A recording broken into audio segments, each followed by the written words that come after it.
Hey friends, welcome to Farmhouse Harvest.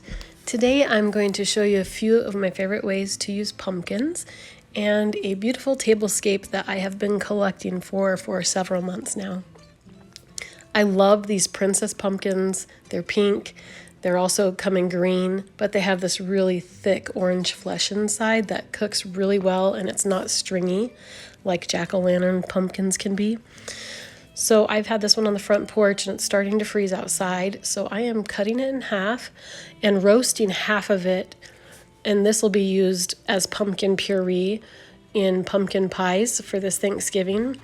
And the other half, I am going to chop it up and then I'm going to peel it. You've got to chop it into sections where each of the indents is in the pumpkin so that you can actually be successful at peeling the whole thing. It does take a little bit of time, but this is a ton of food and really well worth it, I think.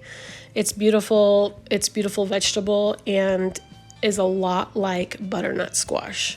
So if you like butternut squash, you'll like princess pumpkins too. They really taste very much alike, but it's a beautiful dark orange flesh.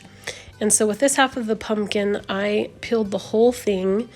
And I'm going to chop it into about 1-inch squares, and half of it I am going to use in a 9x13 pan, and I'm going to roast it at 350 degrees. I love to chop it into 1-inch squares, just like butternut squash, fill my casserole dish, and then I'm pretty generous with the pure maple syrup that I put on top. So this 9x13 pan, I'm filling it as much as I can.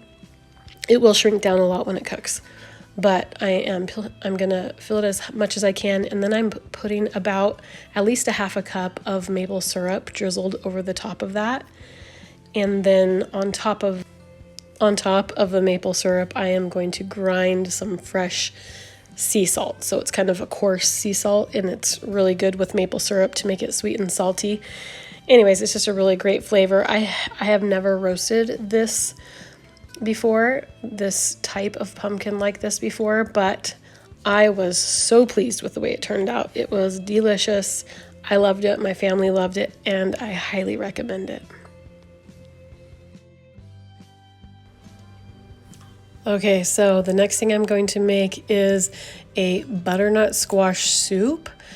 But I'm making it with pumpkin, of course. It's a super easy recipe. It's on the blog at farmhouseharvest.net, but I will link it in the description below so that you can print the recipe or go check it out.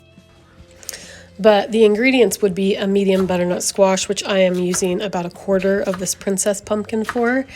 And then it would be like 1/4 cup of maple syrup, a little bit of avocado oil for an onion that you're going to saute, an apple, a couple of cups of vegetable broth. I'm using chicken broth.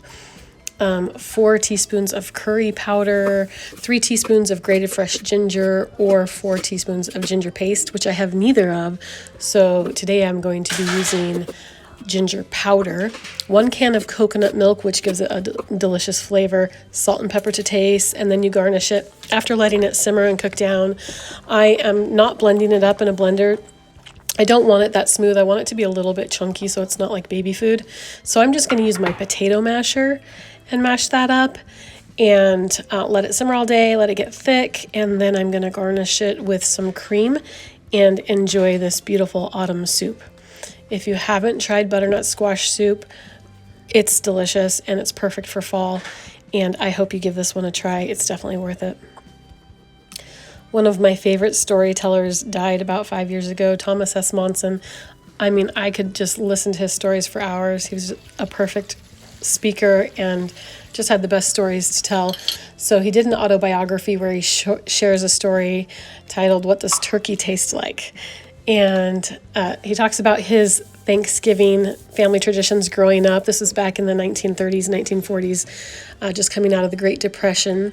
His family always gathered for Thanksgiving, and they'd put the big old turkey in their Aunt Annie's oven. They'd take turns setting the table and getting ready on Thanksgiving morning so that they could go out to the Utah State football game that started at noon and enjoy that, where one of their boyfriends was playing football and then their daughter would perform at halftime. So one Thanksgiving morning, they were all buzzing around, getting ready for Thanksgiving, when Charlie Renshaw, Tommy's friend, hollered at him from the back fence. He stood outside, as was the custom of these young friends, and hollered, "Tommy!" When Tommy answered the summons, Charlie said, "It sure smells good in there. What are you eating?" Tommy told him it was turkey, and Charlie asked, "What turkey tastes like?" Tom responded, "Oh, about like chicken," to which Charlie asked, "What does chicken taste like?" Tom ran into the kitchen, snatched a piece of breast meat, and handed it to his friend. "That's good," Charlie said. When Tom asked Charlie what his family was having for dinner, the answer was, "I don't know. There's nothing in the house." Tom thought for a while. He knew his mother always found something to give those who came to the door, but he had no extra turkeys, no chickens, and no money. But he did have 2 pet rabbits, a male and a female breeding rabbit, the pride of Tommy's life. They were beautiful New Zealand whites. He motioned to his friend and headed for the specially constructed rabbit hutch built by one of his uncles. He reached in and grabbed 2 pet rabbits, put them in a gunny sack, and handed the bag to his friend Charlie. "Rabbit meat tastes better than chicken," Tom said. "Their hide makes really good knuckle pads when you're playing marbles, too. You know, you can sell the hides for $1 each at the hide company. These 2 rabbits will give your family a good dinner." His friend Charlie was on the fence. The boys used the fence like sidewalks in the neighborhood back then, and that he headed back for his yard. Tom closed the door to the rabbit hutch, and he realized that he had given all that he had. He had met someone else's need, and he did not regret it. The pattern was set in place. "I was 100, and ye gave me meat. And inasmuch as ye have done it unto the least of one of these, my brethren, ye have done it unto me." I just love that story. I imagine them like Alfalfa, if you've ever seen that show from back in like the 1940s, just 2 little boys and just being so giving and kind to share everything that he had with his friend who had nothing.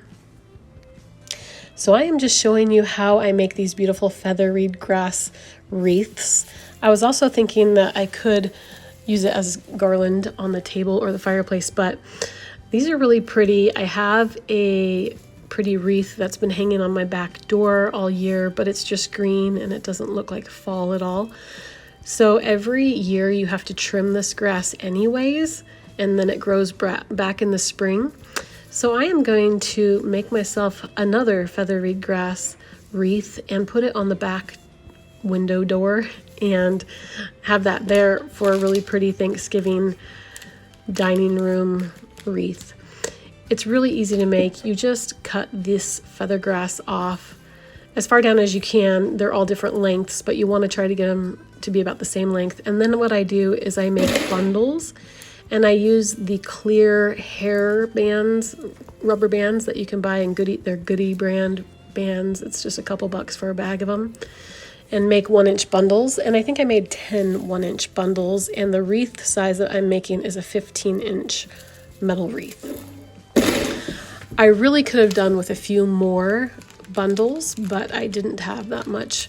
It still looks really pretty, but it's a really easy process. And I've made one last year, made this one this year. I'll probably make these every year. I really love them. Or maybe I'll just add to it every year and make it thicker. What you do after you have your bundles is you lay them on your metal wreath, and then you get some metal, I think it's flower wire, and you just wrap it around.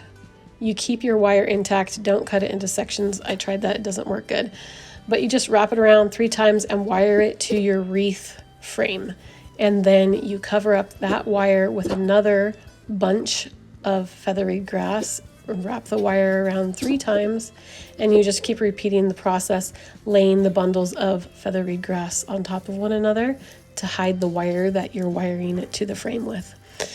And it's a really simple process. It really doesn't take very much time at all. This whole project takes probably about 30 minutes, an hour at the very most if you were doing it the first time. But it's really fun, and I really love the way it looks.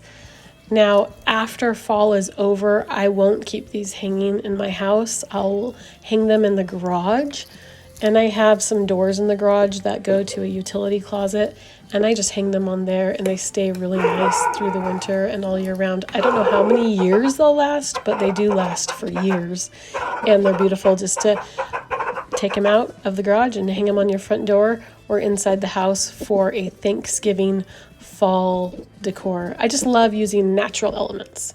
So I don't like the faux. As much as I can use natural and real, I will. And I just think that it's really beautiful. I was going to hang this on my back door by itself, but I would like it to be a little bit fuller. So I think I'm just going to add my faux wreath greenery on top of this wreath, and this one's a little bit bigger, so it's still going to look really pretty. And the next year, when I have more feather reed grass bundles, I will be able to add to this one and make it even fuller. My daughter knew that I loved making these wreaths, and so she was so sweet that when we were putting in our landscaping, she got us 5 of these Carl Forrester feather reed grass plants, and they really grew really big just in 1 year. So next year there'll be probably twice as much to work with, but they're really pretty out in the yard, and they're really pretty for decor in the fall too. I am just going to clean up the mess that I made, give my table a good wipe down, which it usually needs, and I am going to do a Thanksgiving tablescape. I have been collecting items for at least 6 months, and I'm super excited to put this together. A lot of the things I collected, I mean, the plates I got from the thrift store, the silverware set I got for this was also from a thrift store. It's actually silver-plated silverware. I picked it up at Goodwill for $15. It's a wooden box full of silverware, and I looked it up online, and I think the actual value for the entire set is closer to $1,000, but I paid like $15 for the whole set. The table runner that I'm using was $6.50 at Walmart, and I wasn't sure if it would work because my table is not wide, but I think it looks beautiful. It's just burlap and lace, super cheap. And then I am going to be using these flour sack washcloths. They're super cheap. I get them at Walmart. You get 5 of them. They're big. They're perfect for cleaning windows and cleaning up around the house, but they're great, I think, for cloth napkins too. So I'm going to use these for cloth napkins, and I do keep new ones up in the cupboard where my kids can't get to them so that they stay nice and clean. So these are all brand new bright white flour sack napkins, and I am just going to figure out how to fold these so that I can put the silverware inside them and have a nice little silverware set for each plate at the dinner table on Thanksgiving. And I am going to use some jute string. I think that this whole big ball of jute string was like $3 or $4 at Walmart. I've had it around. I use it for drying herbs also in the pantry, but it's great just to have around the house. And it's actually really pretty. Kind of looks like the burlap that I'm using for a table runner, so it matches really well. And I'm just going to tie these in with a little bow and think that that looks really pretty. So even though this is really fancy silverware and it's more of a fancy napkin, but it was super cheap. And honestly, I look at the silverware as more of an investment. And I use these flour sack washcloths all the time around the house, but I think they look great as a fancy cloth napkin for the Thanksgiving table too. I really like neutral colors. I like light and bright, and this tablescape just fits my style, my decor really well. I have this eucalyptus faux wreath, not wreath, but garland. I usually have it on top of the refrigerator in a basket just because it looks pretty up there, but I think it looks really pretty. I love the color. It's kind of a sage green and looks really good with the natural tones on the table and the natural fibers. And then I am using 3 of these brass candlesticks that I also picked up at a thrift store for $1 a piece, with beeswax candles in the center. And I think that this looks so pretty. I have never had such a pretty tablescape for Thanksgiving, but this year will be special. I will probably have a kids' table set up for the little kids and have the adults sit at this table, because we've got a few little ones that wouldn't do well at this table. I'll just give you a view of this at a couple different angles so that you can see what it looks like. I got the placemats at Walmart. Those are about $4.50 a piece. And that was really the most expensive thing that I bought, was the placemats. So really inexpensive, mostly collected or very inexpensive items here. And put it together and it makes something beautiful.